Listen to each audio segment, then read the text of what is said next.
In this video, we're going to review how to use the quadratic formula to solve a quadratic equation. Before we dive into that, though, I want to link together the completing the square method and the quadratic formula. So before we get to this question, let's talk about a little more about completing the square and then how it is that we came up with the formula, quadratic formula. Okay, so it's the standard form of a quadratic equation is ax squared plus bx plus c equals 0. Okay, so this is standard form of a quadratic equation. Alright, so remember completing the square. Remember the goal is to get it into the form x plus k squared equals d. Okay, and that's the same thing as x squared plus 2xk plus k squared equals d. Okay, these are the same thing.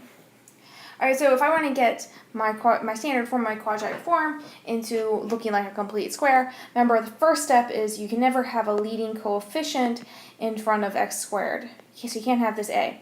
So the very first step is going to divide all terms by a. So that'll leave the leading coefficient with the leading coefficient of 1. And then b divided by a plus c divided by a.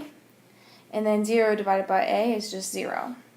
Okay, so then the next step was to try to get this, the next step is to bring this term here over to the other side. Okay, remember we're trying to make it to look like this, where d is some other constant, so it's okay to have things on the other side of the equation there. So I'm going to subtract c over a on both sides, so I'll have negative c over a on this side of the equation. Okay, and now the next step is to make this piece right here with the x look like this piece over here. Okay, so I want to have a 2, and then I want to have an x, and I want to have some number k. Okay, so I'm going to rewrite this somehow like that. So I'm going to have to include a 2, and then I have the x, and then I still need that constant b over a, but I need to cancel out that 2, right? So if I put a 2 on the bottom of this fraction here, then the 2's cancel, and then we haven't changed the equation. That's what we want. Okay. Oh, one more thing before. Okay, so then once you have this term here, you then recognize that this is k. Okay, and so we need to add on k squared. So I need to add on b over 2a, and I need to square it. And of course, if I add it to one side, I have to add it to the other side. Okay, b over 2a squared. Okay, so now I recognize that on the left-hand side I have a complete square, right? I have this x plus k squared. I have x times 2 plus 2x k plus k squared. So let me go ahead and write that as x plus k squared. K is b over 2a squared. Alright, now I just need to make this term over here on the right a little neater. So first thing I'm going to do is, instead of writing this as a square, so I'm going to say b squared all over 4a squared. Alright, and then if I were to take what I see up top here, actually let me change this fraction. Let's see, if I were to, I'm actually just going to move it over a little bit. Okay, if I were to multiply the top and the bottom, and I want the bottoms to be the same so I can combine these two fractions, so I want to have a 4 and then another a. So 4 and a. right? If I multiply this by 4a over 4a, the same thing as multiplying it by 1, so it doesn't change anything. So then I'll have this. Okay, so then this is negative 4ac, okay, over 4a squared plus b squared all over 4a squared. Okay, so now the next thing, so I'm going to go ahead and move some things around so that I can have more room. Okay. Alright, so now let's go ahead and combine this. So I'll have x plus b over 2a squared equals, alright, so now I can have combine these two, so 4a times c plus b squared, all that over 4a squared. Okay, so I'm going to go ahead and move on to the next slide so I can finish writing this. I'm going to take this and move it to the next slide so I can finish simplifying because I've ran out of room on this page here.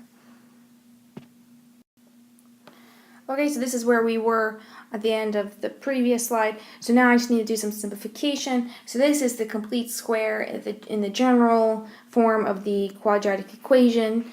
And so next thing I need to do is use the square root method.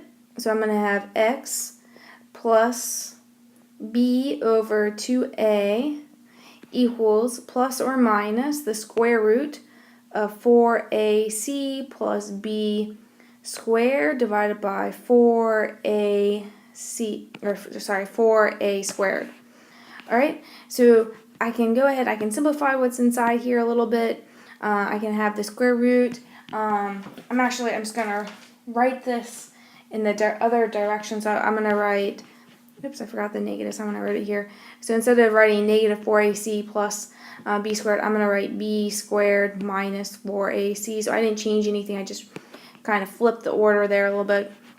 And then I'm going to bring the square root into both the terms that are on the bottom of the fraction. So I'll have 2 and then an a, right? Square root of 4 is 2, square root of a squared is a, okay? And on this side I have x plus b over 2a.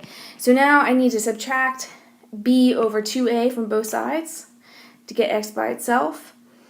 So I get b squared minus 4ac over 2a and then minus b over 2a. Okay, so now I'm just going to rearrange this a little bit. I'm going to move the negative. So first off, we see that the bottom of our fractions here are the same, so I can go ahead and deal with the tops. And so I'm going to have the negative b, I'm going to write that on this side, plus or minus b squared minus 4ac.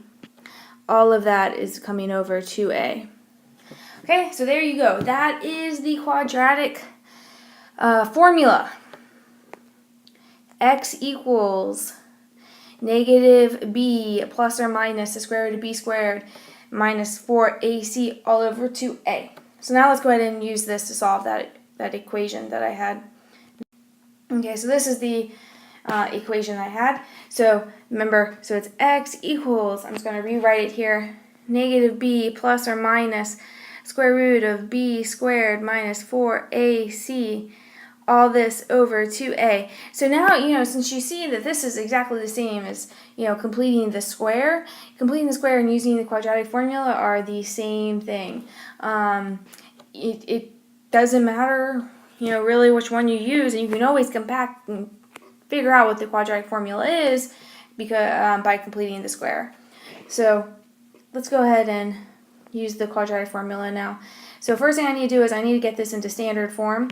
The way I do that is by bringing the 4x over to the left-hand side and the 1 over to the left-hand side. So I'm going to subtract 4x from both sides, add 1 to both sides, and then it equals 0 on the right-hand side. Alright, and so a is 2, b is negative 4, c is 1. So x equals negative b, which would be positive 4, because positive or negative and a negative make a positive, plus or minus the square root of b squared minus 4 times a times c, okay, all that over 2 times a. Alright, so this is 4 plus or minus the square root. Negative 4 squared is 16 minus 4 times 2. 4 times 2 is 8 times 1 is 8. All of that over 4. Okay, so x equals 4 plus or minus the square root. 16 minus 8 is 8. All that over 4. Okay, I'm going to move up here because I ran out of room. I'm going to start writing with a different color. So x equals 4 plus or minus. Now, square root of 8 can be simplified a little bit. Square root of 8 is the same thing as square root of 4 times 2 divided by 4. So this is the same thing as plus or minus the square root of 4 times the square root of 2. We can break out square roots and products like that. So this becomes 4. Square root of 4 is 2. Square root of 2, and then we still have the square root of 2 there, and then 4. One last thing that we can do is we can take out a 2 from all these terms, right? So let's see, I'm going to have to rearrange. I'm going to have to move some things over. So I'm just going to move this whole screen over so we'll have enough room. I'm going to take this, okay? And then, let's see, I'm going to have x equals, I have a 2 that comes out of everything that's on the top of this equation. So I have 2 times, so 2 times 2 would be 4, okay? And then plus or minus, I'm pulling out the 2, so the square root of 2 stays there. And then divided by 2 times 2. 2 times 2 is the same thing as 4, right? And then these 2 cancels, and so we're left with x equals 2 plus or minus the square root of 2 divided by 2. And then there is no more simplification that can be done. You can't just cancel out these 2's because the square root of 2 is not 2. So you can't. There's no more simplification. This is your answer. So you could write your answer in set notation by saying, it's 2 minus the square root of 2 over 2, and then 2 plus the square root of 2 over 2. And that would be your answer.